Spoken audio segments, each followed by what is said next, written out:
நண்பனா என்னன்னு தெரியுமா? மின்மினி கூட்டம் என்ன தெரியுமா?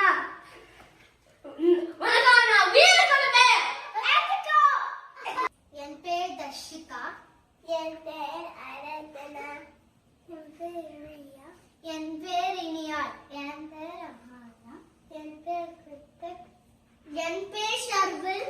என் பேர் ரத்வன். என் பேர் மகிழன். என் பேர் நலன். என் பேர் புவனேஸ்வரி கௌரி சங்கர். என்னடா இவங்க ஆத்திச்சுடி சொல்லிட்டு இருக்காங்க, கபடி விளையாண்டுட்டு இருக்காங்க, ஒரு பக்கம் பார்த்தா நண்பனோட டயலாக் எல்லாம் பேசிட்டு இருக்காங்க தளபதி படத்துல இருந்து அப்படின்னு உங்க எல்லாத்துக்குமே யோசனையா இருக்கும். வேற ஒண்ணும் இல்லைங்க, நம்ம குட்டீஸ் எல்லாருமே இந்த எல்லாத்தையுமே நடனத்து மூலியமா நாங்க காட்ட வரப்போறோம். இந்த மின்மினி கூட்டம் எல்லாரும் நாங்க கூட்டமா ஆட போறோம். நீங்க எல்லாரும் கூட்டமா உங்க குடும்பத்தோட பாருங்க. உங்க எல்லாருக்கும் எங்க சார்பா